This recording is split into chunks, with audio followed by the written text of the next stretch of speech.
नमस्कार, मी Avinash Shelekar. PCB today मध्ये आपलं स्वागत आहे. पीसीबी कट्टामध्ये आता आपण मोशी कचरा डेपो हा जो ज्वलंत विषय, जी घटना 8 जुलैला घडली.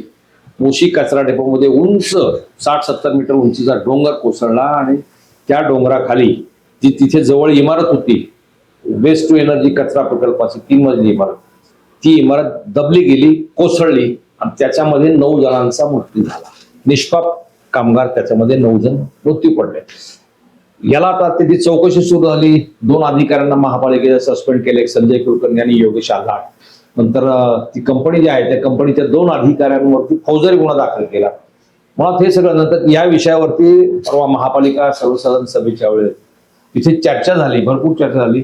निष्पन्न काय झालं अजून काहीच नाही, परंतु त्या संदर्भामध्ये एक उच्चस्तरीय चौकशी नेमली आहे, ती चौकशी सुरू करते आहे. या सगळ्या परिस्थितीमध्ये आंदोलन झालं. त्या आंदोलनाच्या वेळेमध्ये तिथे ज्येष्ठ सामाजिक कार्यकर्ते मानवजी कांबळे, मारुती बापकर या सगळ्यांनी मिळून त्या आंदोलनात सहभाग घेतला. शिवसेना, ठाकरे गटाचं, काँग्रेसचं, मनसे, ते सगळे आजी-माजी नगरसेवक वगैरे त्याच्यामध्ये सहभागी झाले होते. आंदोलन जोरदार झालं. त्यावेळेस आंदोलनामध्ये थेट आरोप भाजपच्या आमदारांवरती केले गेले काही प्रमाणामध्ये.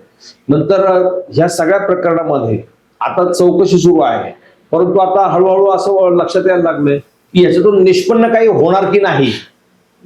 म्हणजे चौकशी सुरू झाली आहे. पत्रकारांनी याची सखोल माहिती घेण्यासाठी महापालिकेचे अतिरिक्त आयुक्त तृप्ती सांडभोग यांच्याकडे माहिती मागितली. त्यांनी स्पष्ट नकार दिला, हात वर केले, मी काही माहिती देऊ शकत नाही. नंतर कार्यकारी मुख्य शहर अभियंता आताचे जे आहेत, शहर अभियंता होणार आहेत, एक मनोज सिटिया म्हणून, त्यांनी सांगितलं की ह्या कचरा डेपोची इमारत अनधिकृत होती, फक्त पहिल्या मजल्याला परवानगी होती, वर्षा 2 मजल्याला नव्हती. त्यांनी सुद्धा माहिती द्यायला नकार दिला. माहितीची लपवा छपवी फार मोठ्या प्रमाणात सुरू झालेली, म्हणून शंका बळावली, संशय वाढत चाललेला आहे. या प्रकरणातून काही निष्पन्न होणार का, या संदर्भामध्ये चर्चा करण्यासाठी या शहरातील ज्येष्ठ सामाजिक कार्यकर्ते मानवजी कांबळे यांच्याशी आपण चर्चा करणार आहोत. महापालिकेमध्ये आयुक्तांच्या कार्यालयाबाहेर जे आंदोलन झालं त्याच्यामध्ये जोरदार घोषणा दिल्या, काही आरोप पण केले. तुम्ही तुमच्या निवेदनामध्ये माध्यमाला जी माहिती दिली त्याच्यात आरोप केले. पण आता लोक तुमच्यावरती हे करायला लागलेत की तुम्ही हे जे आंदोलन करताय, हे आंदोलन तुमचं आंदोलन हे सुपारी आंदोलन आहे. म्हणजे तुमच्यासारख्या कार्यकर्त्यावरती असा आरोप केल्यावरती मी थोडा हर्ट झालो की असं कसं शक्य आहे. ज्या सामाजिक कार्यकर्त्यांनी 50 वर्षामध्ये या शहरासाठी, महागाई असू दे, बाकी सगळे कोणतेही प्रश्न असू दे, रस्ता, पाणी, लाईट, गरिबी, कामगार, असंघटित कामगार, त्यांच्याविषयी तुम्ही जीव तोडून आंदोलनं केलेली आहेत. तुमचं हे परत आंदोलन होतं, त्याच्यामध्ये तुम्ही रोखोक, तुम्ही एक तर कोणाला घाबरत नाही. तुम्ही जे आंदोलन केलं, तुमच्यावरती आरोप केला गेला की तुम्ही सुपारी घेऊन आंदोलन केलं. तसं केलं. आता माझे खासदार अमर साबळेंनी पण आज व्हिडिओ काढलाय त्याच्यामध्ये की अमुक अमुक असं असं झालं तर आम्ही कोर्टात केस दाखल करू, या करू, त्या करू. एक माजी नगरसेवक आहे डोळस म्हणून कोण, त्यांनी सुद्धा सांगितलं की हे आरोप तुमचे सगळे खोटे आहेत वगैरे वगैरे. नेमकं सत्य काय? नाही, याच्यामध्ये काय, ज्यांनी आरोप केले त्यांच्याबद्दल तक्रार करावी असं काय मला वाटत नाही. त्याचं कारण असं आहे की त्यांना माहिती नाही, अज्ञानी येते, त्यांना एकतर माहिती नाही किंवा त्यांना वेगळ्या प्रकारे सांगितलं गेलं असं. पण कसं आहे, आपल्याकडे संस्कृती आहे, ज्याची खावी भाकरी त्याची करावी चाकरी. बरोबर आहे. तसे ज्यांची भाकरी ते खात आहेत त्यांची बाजू घेऊन ते बोलणार. आता ज्यांच्या विरोधामध्ये बोललो मी, ज्यांच्या विरोधामध्ये मी असं म्हटलं की अमुक अमुक ते आमदार आहेत, त्यांचे चोर आहेत, कचरा चोर आहेत, असं म्हटलं. बरोबर आहे, म्हटलं ते त्या रेकॉर्डर आहेत.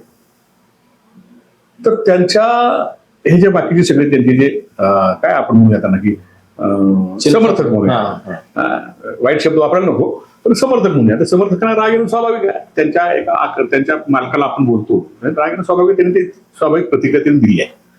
मुळात त्यांना ते सांगितलं गेलं असं बोलावं म्हणून. आणि ज्यांनी हे त्याला सांगितले त्यांना मी सांगू इच्छितो की तुम्ही जाणीवपूर्वक, म्हणजे ते लोळस आहेत ज्यांनी माझ्यावर आरोप केलेत किंवा ज्यांनी माझ्याबद्दल काही बोललेत, आणि अमर साबळे जे आहेत, माजी खासदार अमर साबळे आहेत, ते दोन्हीही म्हणजे मी जातपात मानत नाही, परंतु ते माझ्या जातीचे आहेत. अच्छा, म्हणून आंबेडकरी चळवळीमध्ये कार्यकर्ते असं ते स्वतःला समजतात. मी त्यांना समजत नाही, कारण आंबेडकरी चळवळीमधला कार्यकर्ता हा कधीही अशा पद्धतीचे अश्लाघ्य वर्तन करणार नाही किंवा बोलणार नाही, हे मला माहिती आहे. पण ते आता दुर्दैवाने जातच त्यांची आहे, आमची जात जी जात आहे माझी, ती त्यांची जात आहे, आणि म्हणून त्यांना माझ्या विरोधामध्ये उभं करण्याचा प्रयत्न त्यांनी केलेला आहे. आणि हरकत नाही, सगळं जाणीवपूर्वक चाललंय. हा, हे जाणीवपूर्वक चाललंय. माझं असं म्हणणं आहे की ज्यांच्यावर मी आरोप केला त्यांनी स्वतः पुढे येऊन बोललं पाहिजे. माझे आरोप खोटे असतील किंवा मी आणखी काय वेगळ्या पद्धतीने काम करत असेल असताना वाटत असेल तर त्यांनी आरोप करावेत ना. बरोबर. त्याचं उत्तर द्यायला मी समर्थ आहे. परंतु ह्या छोट्या मोठ्या म्हणजे मी बोलतो की मी माझ्या बरोबरीचा किंवा त्या लायकीच्या माणसाला उत्तर द्यावं असं माझं म्हणणं आहे. आणि कोल्या कुत्र्यांच्या प्रश्नाला उत्तर देत बसणं हे माझ्यासारख्या कार्यकर्त्याचं काम नाही. माझं आता वय वर्ष 66-67 आहे. 50 वर्ष या शहरामध्ये मी काम करतोय आणि कुठलं क्षेत्र असं नाही की ज्या क्षेत्रामध्ये मी काम केलं नाही. अगदी अपंगांच्या पुनर्वसनापासून ते कामगारांच्या पुनर्वसनापर्यंत, झोपडपट्टीच्या पुनर्वसनापासून ते स्वस्त घरकुल योजनेच्या पर्यंत इथल्या सर्वसामान्य लोकांना न्याय देण्याचं काम असेल ते पोलीस स्टेशनचं असू द्या, MSEBचं असू द्या किंवा इथले भूखंड लाटले जातात त्याच्याबद्दलचं असू द्या, इथल्या लोकांची दादागिरी असू द्या, गाववाल्यांची दादागिरी असू द्या, इथल्या घरमालकांची दादागिरी असू द्या, भाडेकरूंच्यावर होणारे अन्याय असू द्या, या सगळ्याच्या विरोधात मी सातत्यानं काम केलेलं आहे. आणि खूप मोठ्या परंपरेमध्ये असलेले जे लोक आहेत, अगदी SM जोशी, नानासाहेब गोरे, जॉर्ज फर्नांडिस, नंतर मृणालताई गोरे, भाई वैद्य, बाबा आढाव यांच्या बरोबरी यांच्या नेतृत्वाखाली मी काम केलं माणूस. त्यांच्यावर कोणीच बोट दाखवू शकत नाही. त्याच्यामुळं ठीक आहे. म्हणजे त्यांना वाटतं त्यांनी आरोप केले, परंतु माझं असं म्हणणं आहे ना की त्यांनी एक आरोप असा सिद्ध करून टाकतो. एक त्यांचं असं म्हणणं असेल की 1 रुपया मानव कांबळेने कोणाला घेतल्याने सुपारी घेतली आणि आंदोलन केले किंवा मानव कांबळेने कुणातरी बाजू घेऊन, मुद्दामून बाजू घेऊन कुणाच्या तरी विरोधामध्ये हे बोललेत किंवा आंदोलन केले, हे त्यांनी एक जरी सिद्ध करून दाखवलं ना तर मी या शहरात राहायचंच बंद केलं. बापरे. म्हणून तुम्हाला समजा उद्या महेश लांडगे म्हटले की आपण एका व्यासपीठावर येऊन चर्चा करू या विषयावर, तुमची तयारी? हो, कधी तयारी. आणि महेश लांडगेबद्दल माझं आक्षेपाचं कारण नाही. महेश लांडगे त्या भागाचे आमदार आहेत. आमदार त्याची जबाबदारी. आणि महेश लांडगेंनी पुढाकार घेऊन तो कचरा डेपो म्हणणं वेस्ट टू एनर्जी हा प्रकल्प त्या ठिकाणी आणण्याचा प्रयत्न केला असं म्हणलं जातं. ते म्हणतात स्वतः. बरोबर. किंवा 2023 मध्ये आदरणीय पंतप्रधान नरेंद्र मोदींच्या हस्ते उद्घाटन करायचं यासाठी म्हणून पुढाकार घेऊन त्यांनी काही गडबडमध्ये अनेक कामं पण केली. त्या ठिकाणी अशा पद्धतीने तो वेस्ट टू एनर्जी हा प्रकल्प जो होता अख्ख्या देशामध्ये मार्गदर्शक ठरेल, बरोबर, अशा पद्धतीचा तो प्रकल्प आम्ही इथं आणला असं त्यांनी सांगितलं. सगळ्या लोकांना त्याचं श्रेय घेतलं त्यांनी. त्याचं श्रेय घेतलं. त्या निवडणुकीमध्ये त्यांना त्याचा उपयोग झाला असेल कदाचित. त्यासाठी त्यांनी केलं होतं. 2024च्या निवडणुकीच्या अगोदर ते त्यांना करायचं होतं म्हणून त्यांनी ते 2023 मध्ये काही गडबडीत उद्घाटन केलं. पण ते उद्घाटन केल्यानंतर या कचरा डेपोमध्ये पर्यावरणाच्या सगळ्या नियमांचं उल्लंघन करून किंवा महापालिकेच्या नियमांचं उल्लंघन करून किंवा बांधकाम विभागाच्या नियमांचं उल्लंघन करून त्या ठिकाणी एखादी इमारत उभी राहत असेल, त्या ठिकाणी जर कचऱ्याचा डोंगर उभा राहत असेल आणि तो पावसामुळे जर कोसळत असेल आणि त्याच्यामुळे जर काही गरिबांची 9 गरीब मुलं जर त्या ठिकाणी मृत्यू पावले असतील तर त्याची जबाबदारी सुद्धा, जसं श्रेय तुम्ही घेतलं, श्रेयाचं यश तुम्ही जर घेतलं, त्या यशाचं तुम्ही त्या ठिकाणी गौरव करून स्वतःला गौरवान्वित करून घेतलं, तसंच तुम्हाला या अपयश सुद्धा अपयशाची जबाबदारी घ्यावी लागेल. या दुर्घटनेची जबाबदारी तुम्हाला घ्यावी लागेल. आणि म्हणून ह्या सगळ्या गोष्टीला हे जे झाले या सगळ्या गोष्टीला जबाबदार कोण आहे, ते तिथले निर्णय कोण घेतं? भोसरी मतदारसंघ असं म्हटलं जातं पिंपरी चिंचवड शहरामध्ये की भोसरी मतदारसंघाचे निर्णय जे आहेत, मग विकास कामाचे असतील आणखी कुठली असतील, ते निर्णय त्या भागातले आमदार आदरणीय महेशदादा लांडगे घेतात. ते प्रशासनावर ते बोर्ड दाखवतील, ते प्रशासनाच्या बाजूने प्रशासनाला ते जबाबदार धरण्याचा प्रयत्न करतील, परंतु प्रशासकीय अधिकाऱ्यांना सुद्धा व्यसन लावून जे काम करून घेतात अशी ज्यांची प्रसिद्धी आहे ते महेशदादा लांडगेच आहेत. आणि म्हणून महेशदादा लांडगे त्या गोष्टीला जबाबदार असं आमचं म्हणणं आहे. अच्छा. म्हणून हे सगळं ठीक आहे. आता उच्चस्तरीय चौकशी वगैरे सुरू झाली याच्यामध्ये, त्यातून काही निष्पन्न होईल असं वाटतं? कारण आतापर्यंत असंही भरपूर समित्या नेमल्या, मागं सुद्धा महापालिकेतली काही प्रकरण घडली त्याच्या संदर्भात. आता साधं उदाहरण देतो, कचरा डेपोला मागं आग लागली होती मोठी, त्या संदर्भामध्ये अजित गव्हाणे त्यावेळी राष्ट्रवादी काँग्रेसचे अध्यक्ष होते, मला वाटतं अजित पवारांच्या बहुतेक राष्ट्रवादीचे, त्यांनी चौकशीची मागणी केली, आयुक्तांना पत्र दिलं, एक अहवाल तयार झाला, अहवाल का बाहेर आला नाही, नेमकं कशामुळे काय झालं हेच काही समजलं नाही. महापालिकेच्या वेगवेगळ्या प्रकरणामध्ये सुद्धा असे अहवाल, रिपोर्ट, समित्या वगैरे नियुक्त केल्या जातात. आता ही उच्चस्तरीय समिती राज्य सरकारने नियुक्त केली आहे. खरं पाहिलं तर केंद्र सरकारच्या पोल्युशन कंट्रोल बोर्डाने याच्यावरती किंवा NGT थेट लक्ष घालायला पाहिजे. राज्य सरकारची ती समिती नियुक्त केलेली आहे. या समितीच्या चौकशीमधून जे संबंधित दोषी आहेत, ती कंपनी असू दे, ते ठेकेदार असू दे, ते अधिकारी असू दे किंवा राजकीय मंडळी असू दे, यांच्यावरती कारवाई होईल अशी अपेक्षा आहे का, असं वाटतं का? आतापर्यंतची जर कामकाजाची पद्धत पाहिली तर या ठिकाणी कोणतरी 2-4 कर्मचाऱ्यांना बळी दिला जाईल. आता त्यांनी 2 जणांच्या गुन्ह्यावरती गुन्हे दाखल केले आहेत. हो हो हो. ते दोन्ही त्यातला एक कर्मचारी म्हणजे सेफ्टी ऑफिसर आहे, तो अजून ऍडमिट आहे, तो पण जखमी आहे. बरोबर आहे. हा. त्याच्यावर त्यांनी ते गुन्हा दाखल केलाय किंवा त्याच्या विरोधामध्ये त्यांनी केस दाखल केली आहे. खरे गुन्हेगार कोण आहेत? तर खरे गुन्हेगार मुळात ती जी अँथनी लारा रिन्युअल जी कंपनी आहे, त्या कंपनीचे जे मुख्य संचालक आहेत हा हा हा हा. ते खरं तर जबाबदार आहेत. त्यामुळे पिक्चर मध्ये कोणच नाही. त्यांना पिक्चर मध्ये घेतलंच नाही. ते खरं तर जबाबदार आहेत. किंवा त्यांना चालवणारे कोण आहेत, हा हा हा. त्यांना जे चालवणारे कोण आहेत, तर चालवणारे त्याला म्हणजे ते आता ते अलीकडच्या भाषेमध्ये आका आका म्हणतात. आका आका. त्यांना चालवणारा जो आका आहे त्याला ह्याच्यामध्ये घ्यावं लागेल, पण तू कायदेशीरदृष्ट्या ते कागदावरती नसतात ना, हा हा. कागदावरती येऊ शकत नाहीत. म्हणून हे काय करतील, कुठेतरी प्रशासनामधल्या एखाद्या अधिकाऱ्याला ते आता जसं वळील. त्यांनी कुलकर्णीला संजय सस्पेंड कुलकर्णी. करायलाच पाहिजे हो. होता. कुलकर्णीचा बदमाशच होता. बरोबर बरोबर. आणि त्यांची प्रकरणं बरीच आहेत. हा, त्याची खूप म्हणजे ते नदी जोड नदी शुद्धीकरणाच्या प्रकल्पामध्ये असेल किंवा कारखान्यामधल्या त्या प्रदूषणा संदर्भामध्ये असेल, किती हप्तेखोरी केली या माणसानं आणि किती लोकांना हप्ते दिले आणि किती लोकांना बांधून ठेवलं. हा, त्याला म्हणजे मी तर असं ऐकलं की त्याला ते आता प्रमोशनचा प्रस्ताव होता कालचा हो, सिटी इंजिनियर. जनरल बॉडीमध्ये. हा, प्रमोशनचा प्रस्ताव होता. हे त्याच्या दुर्दैवानं ही घटना घडली आणि आता त्याला सस्पेंड व्हावं लागलं. आता कदाचित तो ज्या महापालिकेमध्ये परत येतो की नाही याच्याबद्दल मला शंका आहे. इतक्या त्याच्यावर आरोप आहे. पण त्याला हे केलं आणि योगेश आल्हाट म्हणून जे आहेत हा, त्यांचं पण ते कुणाचे आहेत, म्हणजे ते कुणाच ऐकतात, ते कुणाच्या अखत्यारीखाली काम करतात हे पण पाहिलं पाहिजे ना. आता ह्या म्हणजे ते दोषी आहेतच, पण बिचारे दोषी आहेत ते बिचारे दोषी. पण त्याचं मुख्य बदमाश दोषी जे आहेत ना, त्यांच्यापर्यंत पण पोहोचतच नाही आणि कदाचित पोहोचणार सुद्धा नाही. जसं पहिल्या दिवशी दुर्घटना घडल्या आमचे आयुक्त काय म्हणाले, नैसर्गिक आपत्ती. ही नैसर्गिक आपत्ती आहे. म्हणजे मी इतके कॅज्युअल धक्कादायक होतं ते, वेदनास्थेचं धक्कादायक. आयुक्त पिंपरी चिंचवड शहरामध्ये गेल्या 40-45 वर्षामध्ये पाहिले नाहीत. म्हणजे 86 साली महापालिका स्थापना झाली. पहिली निवडणूक झाली आणि तेव्हापासून कमिशनर या शहरामध्ये आहेत. म्हणजे अगदी आमचे ते राजे फाटक नाही अगोदरचे ते होते ना पर्यावरणाचे संपर्क काम करत होते. नाकुमार. नाही आयुक्त ते आपले प्रवीण सिंग परदेशी, त्याला झाड सिंग म्हणायचे नंतर. अच्छा, आपला हरनाम सिंग. हरनाम सिंगांच्या पासून नगरपालिका ते आतापर्यंत एकही कमिशनर इतका कॅज्युअल मी पाहिला नाही. हे तलाट्यासारखं काम झालं. म्हणजे अरे पाऊस पडलाय, तो पाऊस ठीक आहे, कचरा कुणी उभा केला, कचऱ्याचा ढीग कुणी उभा केला, तो काही निसर्गाने केला तो बा. हा डोंगर पडला तर नैसर्गिक आपत्ती आम्ही समजू शकतो. अरे हा तुम्ही डोंगर उभा केला कचऱ्याचा, आणि कसा उभा केला तर पर्यावरण विभागाची मान्यता 20 मीटर पर्यंत आहे. बरोबर. कचऱ्याचा ढीग किती असावा? 20 मीटर. 20 मीटर पर्यंत असावा. तिथे किती आता उंची होती? ती 45 ते 50 मीटरच्या पर्यंत उंची होती. बरं, 20 मीटरच्या पुढे झाल्यानंतर तो स्थिर राहावा, स्टेबल राहावा म्हणून त्याच्यावर उपाययोजना तुम्ही केली का? नाही.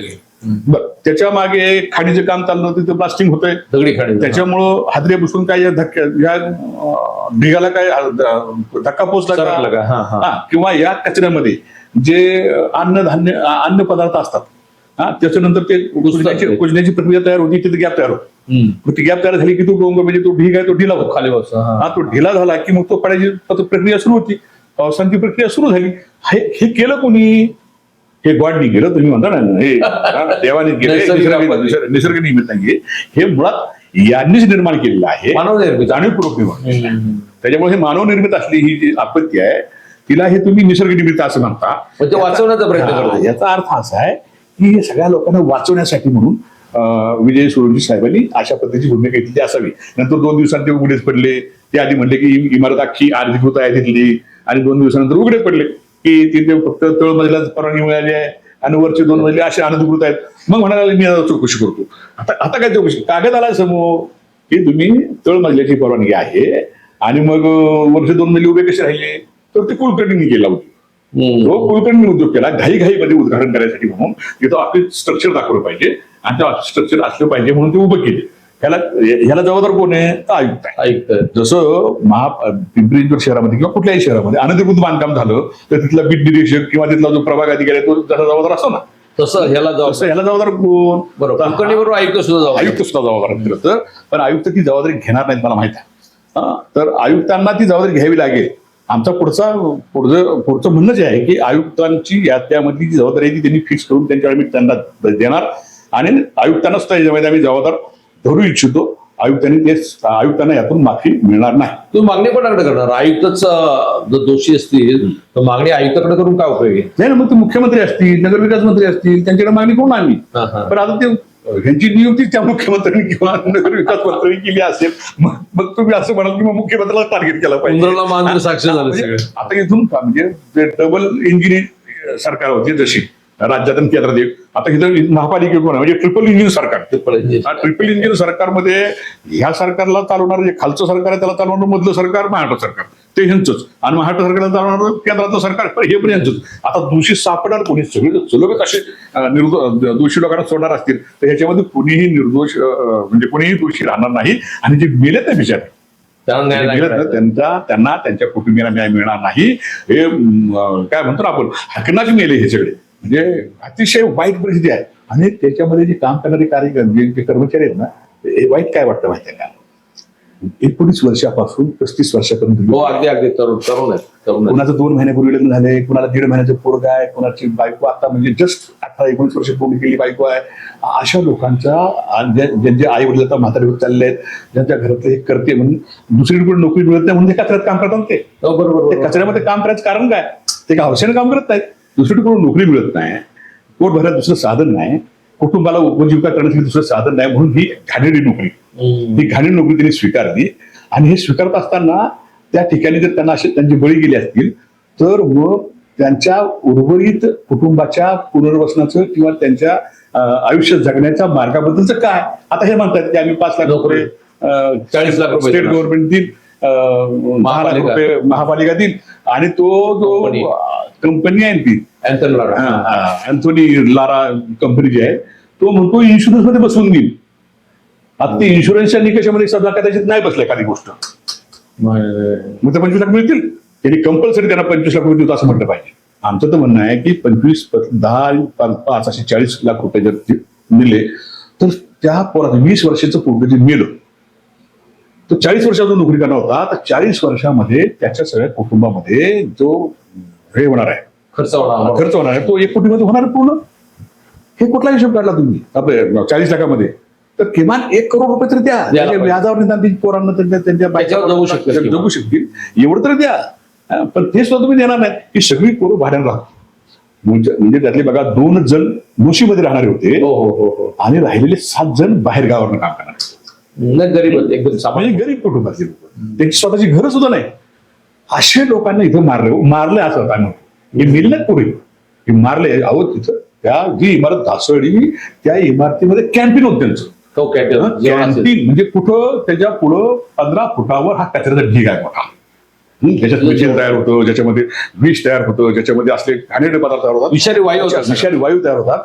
त्याच्या समोर त्यांचं कॅन्टीन, तिथेही पोरं जेवणार. आणि मी तिथे 4 तास होतो, किलेकर साहेब 4 तास होतो मी त्या कचऱ्याच्या आवारामध्ये. तर त्या ठिकाणी घरी गेल्यानंतर मला रात्री झोपेपर्यंत असं वाटत होतं की मी कचऱ्यामध्ये बसलोय काय, वास नाकामध्ये कोणतो. बरोबर, ही पोरं तिथं काम करत होती, तिथं 12-12 तास 18-18 तास काम करत होती. त्या पोरांनी कसं आयुष्य काढलं असेल आणि त्यांच्या आयुष्याची किंमत तुम्ही एवढी लावता अशी वाटून घेतात. 5 लाख 10 लाख 25 लाख अशी वाटून घेता तुम्ही. तुमची महापालिकेची जबाबदारी आहे. महापालिका प्रिन्सिपल एम्प्लॉई आहे. ठेकेदार कोण आहे? तो अँथोनी लारा आहे. त्याला अपॉइंट कोणी केलेला आहे? महापालिकेने. तर महापालिका कोण आहे? तर प्रिन्सिपल एम्प्लॉयर आहे. प्रिन्सिपल एम्प्लॉयरची ही जबाबदारी आहे. ती मी तर म्हणतो कॉन्ट्रॅक्टरची पण जबाबदारी नाही. प्रिन्सिपल एम्प्लॉयरनी महानगरपालिकेने आयुक्तांनी त्याच्याकडे किती पैसे वसूल करायचे आणि कसे वसूल करायचे हा त्यांचा भाग आहे. पण महापालिका म्हणून प्रिन्सिपल एम्प्लॉयर म्हणून तुम्ही त्याची जबाबदारी कशा पद्धतीने हे केलं पाहिजे. मी कामगार मला माहिती आहे अशा पद्धतीने नोकरी पण द्यायला पाहिजे. त्यांच्या कुटुंबातल्या प्रत्येकाला एक नोकरी दिली पाहिजे कायमस्वरूपी, ती पण महानगरपालिकेची. तो काय म्हणतात, तो कचरा डेपोमध्येच कामाला जातो. काल परवा आम्हाला कचरा डेपोमधले कर्मचारी भेटले, कामगार ते भेटले आणि ते सांगत होते आम्हाला कामाला जाऊन देत नाही. आणि ते काय म्हणतात, लिहून द्या. तिथला जो सुपरवायझर आहे त्यांचा, तो काय म्हणतो की आम्हाला लिहून द्या की इथं काम आम्ही आमच्या जबाबदारी करणार आहोत, काही नुकसान झालं तर आम्ही जबाबदार आहोत, कंपनीवर हे राहणार नाही, तरच तुम्ही कामाला या, नाही तर घरी जा.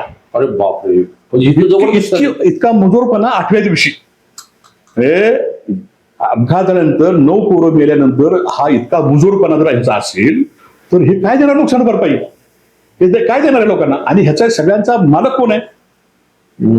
आम्ही त्याला बोललो तर त्यांच्या पंटर लोकांना राग येतो. राग येतो. बरोबर बरोबर. जबाबदारी कोणावर फिक्स केली पाहिजे का नाही? अरे 9 माणसं मिली, नाही, मजुरी वाढत चालली का? मजुरी वाढलीच ना. वाढायचं कारण असं आहे की लोक आंधळे झाले. लोक आंधळे झालेत. लोकांना कळत नाही की आपण काय करतो आहोत, कुणाला निवडून देतो आहोत, कशासाठी निवडून देतो आहोत. अहो, त्या 4 दिवसामध्ये ज्या पद्धतीने त्या ठिकाणी काम चाललं होतं ना, ते जर पाहिलं असतं ना चिलेकर साहेब तुम्ही, तर म्हणजे माझं तर मी गेलो तुम्ही स्वतः मी अशा अवस्थेमधला माणूस आहे, व्हीलचेअरवर फिरणारा. बरोबर. मी जर धडधाकट असतो ना तर मी एखाद्याला मारून टाकला असतो. इतकी वाईट परिस्थिती. नाही, मी पाहिलं त्यांच्या नातेवाईकांना ना पाणी ना जेवण ना काहीच काय नसलं. ते म्हणजे बघितलं मी तिथं. आणि इतका निष्ठुर ज्या पद्धतीने चालवतो त्या ठिकाणी, निष्ठुर पद्धतीने काम चालवतो. 2 दिवस तुम्ही 2 हे लावताय, जेसीबी लावताय. नाही, त्याच्यावर त्या ठिकाणी इथं ते 800 एकर जागा रिकामी करून घेण्यासाठी कुदळवाडीला 100 पोकले लावले, काय आणखी ते लावलं आणि 2 दिवसामध्ये रिकामी करून टाकलं. इथे तुम्ही 2च लावताय. बरं, त्यांनी त्याच्यावरती कारण काय सांगितलं? कारण काय? आपत्ती निवारण जो विभाग आहे एनडीआरएफ जे आहे, एनडीआरएफ, त्यांचं असं म्हणणं पडलं किंवा इमारत कोसळू शकते की तो ढीग खाली येईल आणि इमारत आता जी वाकलेली आहे त्याच्यावरती ढीग जर कोसळला तर ती इमारत आणखी खचेल आणि त्याच्यामध्ये अडकलेले लोक मरून जातील. आम्हाला जीवन त्यांना काढायचं आहे म्हणून आम्ही हे काम करतो. बरं, 2 दिवसानंतर 3 दिवसानंतर जेव्हा हे ढीग सगळे निघाले, चालू झालं, इमारत जशी होती तशी होती. आहे तशी होती. ह्याचा अर्थ ढिगाळ कोसळून काय झालं नाही. ह्याचा अर्थ तुम्ही जाणीवपूर्वक 4 दिवस ते काम लांबवलं. तर त्याच दिवशी तुम्ही ते केलं असतं. बरोबर. त्याच वेळेस 2च्या जागी 4च्या जागी 10-15 पोकले लावले असतील, कचरा बाजूला सारून ती कचरा इमारत बाजूला अलगद केलं बाजूला असतं ना. तर आता एक नवीन टेक्नॉलॉजी आहे बघा, अख्खे बंगले उचलतात आणि दुसरीकडे शिफ्ट करतात. करेक्ट. एवढी अक्कल नाही या महापालिकेला किंवा या तो कॉन्ट्रॅक्टर आहे. ते इमारत अख्खी उचलतात. माझं म्हणणं एकदम स्पष्ट आहे. त्यामुळं- इमारतीमध्ये बळी गेलेली आहेत ना, त्याला जबाबदार हे प्रशासन. कोणी आहे? प्रशासन आहे. प्रशासन त्याच मुद्द्यावर यायचं. या सगळ्या घटनेमध्ये, दुर्घटनेमध्ये महापालिकेत सभा झाली, ती चर्चा झाली, ती वांझोटी चर्चा होती. काही त्याला अर्थ नाही राहणार. याच्यामध्ये खरे जबाबदार राज्यकर्ते आहेत की प्रशासन आहे, हा तो मुद्दा त्याच्यामध्ये येतोच आहे. यांनी आतापर्यंत ह्या कचरा डेपोची सुद्धा दुकानदारी केलेली आहे अक्षरशः. म्हणजे एका चर्चेमध्ये मी ऐकलं, त्याच्यामधले अनेक विषय आहेत. बायोमायनिंगचा विषय एमपीसीबीने म्हणजे इस्रोने इंटरनॅशनल लेवलला जो सर्वे केला, त्याच्यामध्ये मिथेन वायू उत्सर्जनाचा सर्वात मोठा हॉटस्पॉट भारतामधला कोणता असेल तर मोशी कचरा डेपो. जो मिथेन वायू हा मानवी आरोग्याला अत्यंत घातक, कार्बनपेक्षाही घातक. त्यासाठी इस्रोने केंद्र सरकारला कळवलं, केंद्र सरकारच्या पोल्युशन कंट्रोल बोर्डाने एमपीसीबीला, महाराष्ट्र पोल्युशन कंट्रोल कळवलं. एनजीटीने यांना नोटीस दिली 16 जानेवारी 2025 ला की हे सगळं घातक आहे, तो कचरा डेपो बंद करा, तिथे हे बाकीचे उपाययोजना त्या करा. हे काहीही त्यांनी केलं नाही. 1.5 वर्षापूर्वी नोटीस बजावली, त्यानंतरही काही केलं नाही. आणि सगळं त्याच्यावरती पांघरून घालतायत. जबाबदार राज्यकर्ते, सत्ताधारी पक्ष की प्रशासन, त्यावेळेसचे आयुक्त की आताचे आयुक्त? नाही, ह्याच्यावर म्हणजे आता त्यावेळेच्या आयुक्तांना आपण जबाबदार धरावं की नाही मला माहित नाही. प्रश्न असा आहे की प्रशासन जबाबदार कागदावर तुम्हाला दिसणार सगळीकडे, पण प्रशासनाला चालवणारे कोण आहेत? राज्यकर्ते आहेत. म्हणून प्रशासनाला दिशा देण्याचं काम राज्य शासनाने करायचं असतं, राज्यकर्त्यांनी करायचं असतं. राज्यकर्ते ज्या पद्धतीने दिशादर्शन करतात त्या पद्धतीने प्रशासन काम करते. बरं, या प्रशासनातल्या अधिकाऱ्यांनी जर काही उलट बोलावं तर त्याची नोकरी जाते. बरोबर. त्याला ती भीती असते किंवा हप्तेखोरी असते. हो, सरळ. त्याच्यामुळे म्हणजे आता ते कुलकर्णी तिथं असल्यामुळे हप्तेखोरीबद्दल आपण 100% बोलू शकतो. बरोबर. की ते सगळ्यांना मॅनेज करून ते काम चालू असतं. त्याच्यामध्ये दोषी जे आहेत ना, प्रशासनाबरोबरच तेवढेच दोषी राज्यकर्ते पण आहेत. अच्छा. कारण का राज्यकर्त्यांच्या प्रभावाखालीच प्रशासनामध्ये लोक काम करत असतात, त्याच्यामुळे ते पण तेवढे दोषी आहेत. त्याच्यामुळे आता तुम्ही विचार करा ना, म्हणजे मागच्या खाणी आहेत त्या आपण असं ऐकलं तिथं की तिथे 16 एकरचा एक प्लॉट आहे, तिथे खाण आहे, दगडी खाण मोठं, तिथे खाण आहे. आणि ते कोण मातेरे नावाचे ग्रस्त आहेत, त्यांची ती जागा आहे. बरं. आणि ते तिथे त्यांनी त्याचा TDR काहीतरी कॉर्पोरेशन कडनं, पण खाणीचा TDR देता येत नाही. म्हणून ती जागा भरून घ्यावी लागते. तर ती भरून घ्यावी लागते. तर ते मग तिथं भरायची कशी? तर मग हे काय करायला लागले, हा जो कचरा येतो ना, हा कचरा विकत घेतात ते, म्हणजे पैसे देऊन त्यांना मिळतो ना. बरोबर. हे कचरा उचलण्याचे पण पैसे मिळतात त्यांना. बरोबर. आणि तो कचरा माग खड्डा आहे त्या प्लॉटचा, त्या प्लॉटचा खड्डा भरून काढण्यासाठी जागा प्लेन करण्यासाठी म्हणून वापरला जातो. ह्याला कचरा चोरी म्हणतात.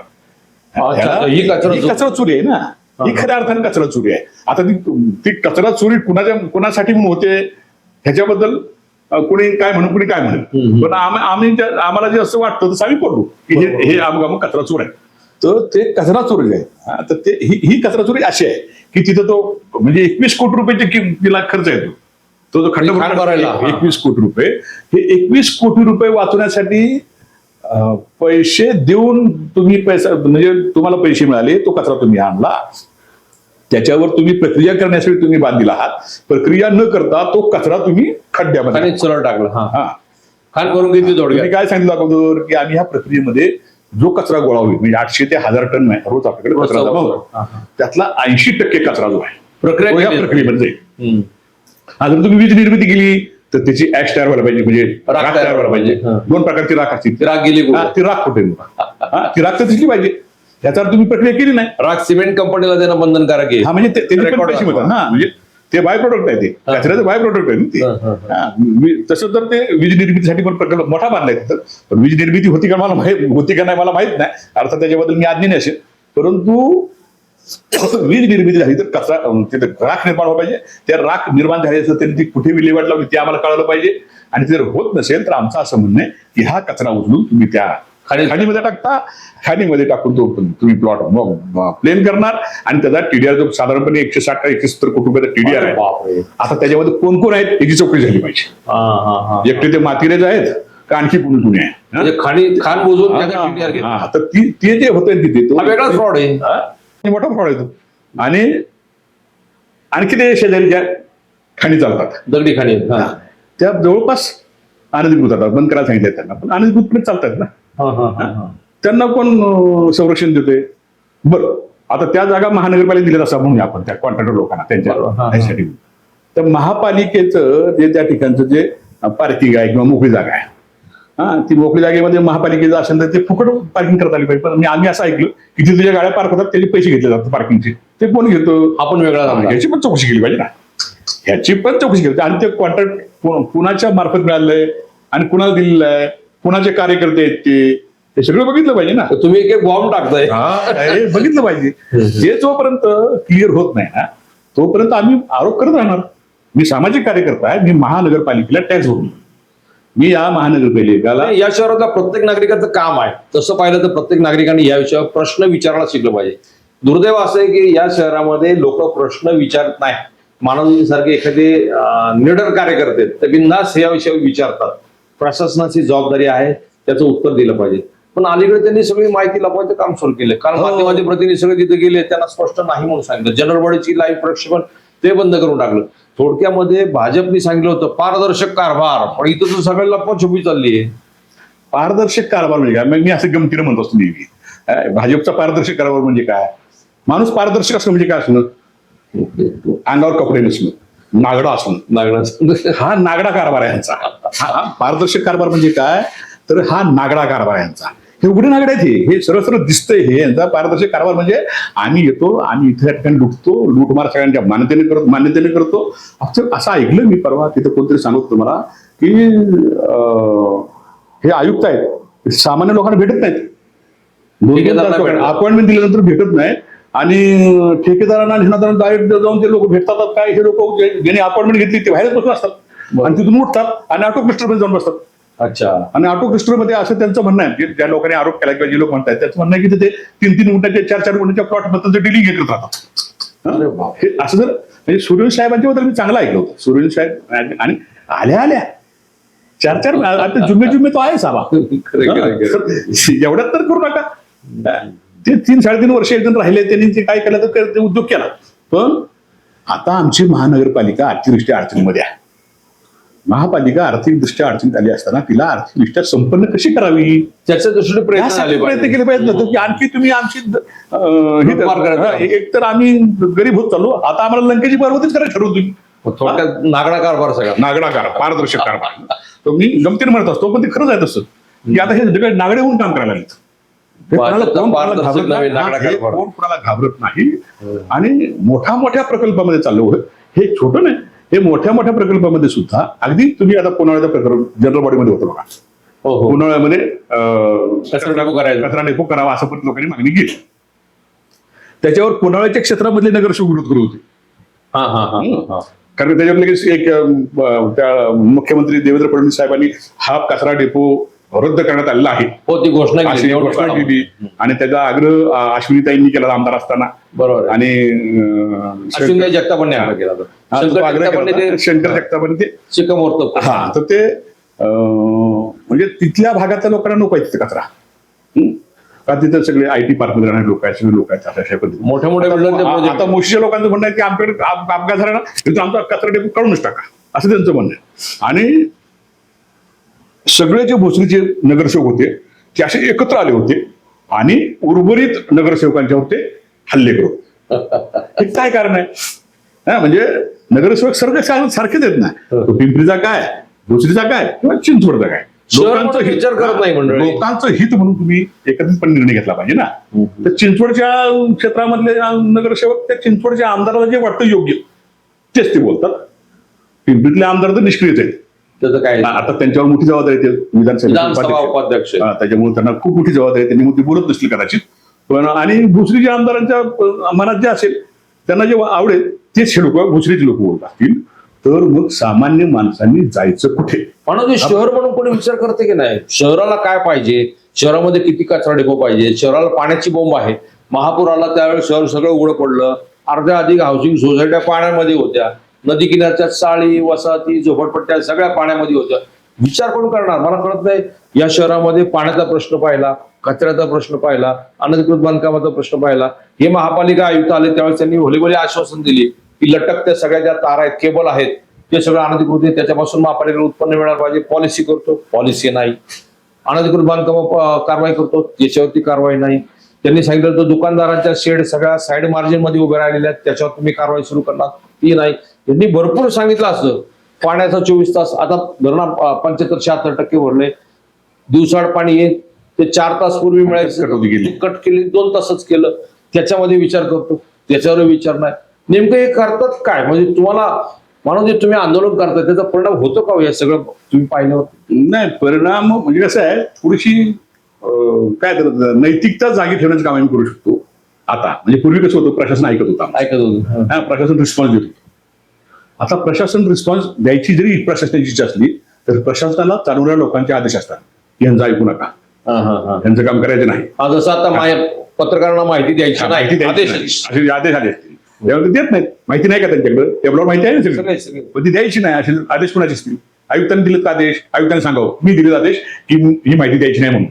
आमचं काय म्हणणं नाही, ठीक आहे. म्हणजे आम्ही आज समजू की प्रशासनाला गुप्तता पाळायची आहे म्हणून ते देत नाहीत.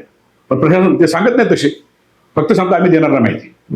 याचा अर्थ या शहराचं शहर म्हणून जे पाहिलं पाहिजे, संपूर्ण शहर म्हणून विचारला. आपण शहर म्हणून 25 लाख लोकांचा विकास, 30 लाख आता तर 35 लाख म्हणतायत. 30-35 लाख लोक जर या शहरामध्ये राहत असतील तर त्यांच्या सर्वांगीण विकासाचा प्रश्न.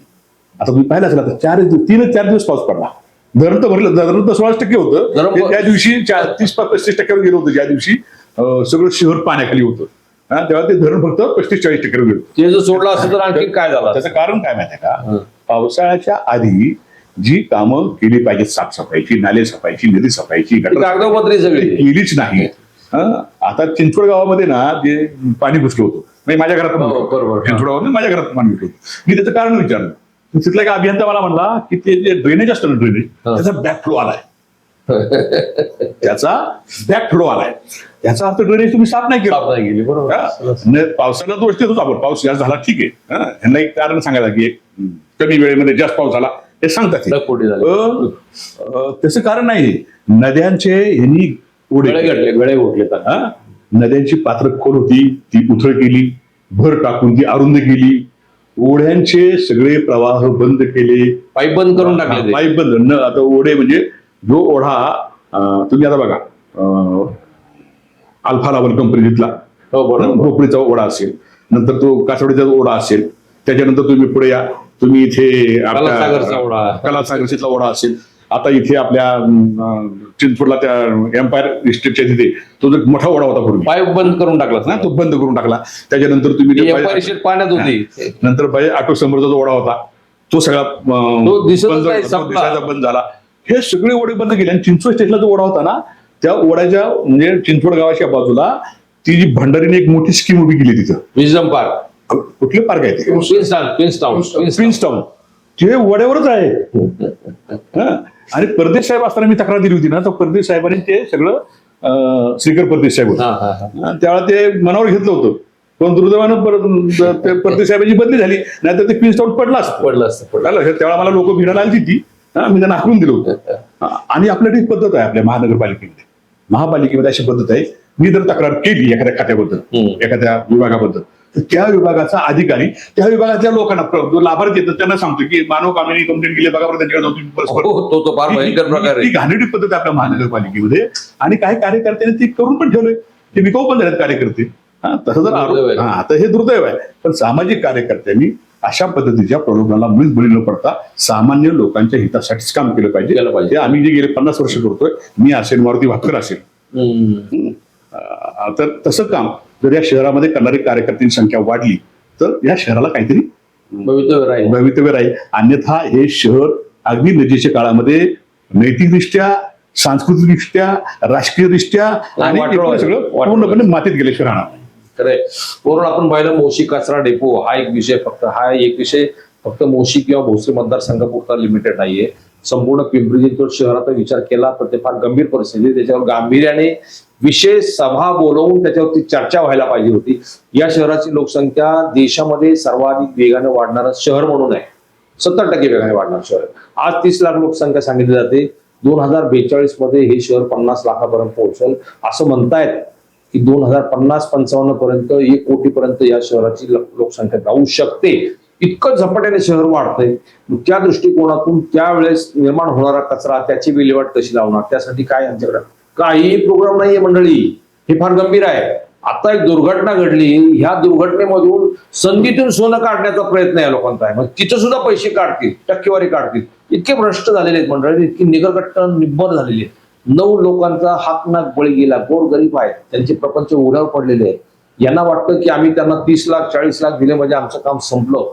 शहराच्या भवितव्याचा विचार करून, त्या निष्पाप बळी गेलेल्या कामगारांच्या कुटुंबाचा विचार करून याच्यावरती कुठेतरी गांभीर्याने विचार झाला पाहिजे. मानवजींनी त्या तळमळीने तिथं त्या आंदोलनामध्ये थेट वर्मी घाव घातला आणि त्याच्यावरती बोलले, म्हणून त्यांच्यावरती लगेच ॲलिगेशन सुरू झाली. हे अत्यंत दुर्दैवी आहे. तटस्थपणे व्यवस्थित त्यात जे सत्य आहे ते समोर आलंच पाहिजे.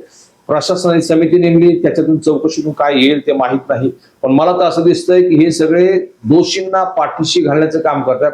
फौजदारी गुन्हा जो दाखल झाला तो कंपनी विरुद्ध दाखल झाला. खरं पाहिलं तर ती कंपनी जेवढे दोषी आहेत तेवढे पालिकेचे अधिकारी पण दोषी आहेत. त्यांच्यावर पण तातडीने फौजदारी गुन्हा दाखल झाला पाहिजे. एखाद्या बिल्डरवरून एखादा कामगार खाली पडला तर त्या बिल्डर विरुद्ध तक्रार दाखल होती. अपघात झाला तर त्या ठिकाणी ताबडतोब पोलीस येऊन गुन्हा दाखल करतात. या ठिकाणी अद्यापपर्यंत पोलीस गुन्हा दाखल करत नाही साधा. हे मला ते सीपी जे आहेत, पोलीस कमिशनर, त्यांना जा विचारा वाटतो की तुम्ही हे कसं सहन करता, तुम्ही कसं का पाहता. ताबडतोब पोलिसांनी जाऊन गुन्हा दाखल, पहिला प्राथमिक गुन्हा दाखल केला पाहिजे. पुढे चौकशी वगैरे होईल, त्यानंतर तुम्ही बाकी पुढचा ऍडिशन करू शकता. इतकं गलथानपणा चाललेला आहे. आणि भाजपचा कारभार, मानवजी तुम्ही म्हटलं तसं पारदर्शक नाही, उघडा नागडा कारभार चाललेला आहे. जनहोत तुम्ही या विषयावरती बोललं पाहिजे. जोपर्यंत जनता या विषयावर चिडून बोलत नाही, व्यक्त होत नाही, तोपर्यंत ही गेंड्याच्या कातडीचे निबर राजकारणी, प्रशासकीय अधिकारी असेच चालू राहतील. मानवजी तुम्ही चर्चेत सहभागी झालात, खूप खूप धन्यवाद. धन्यवाद.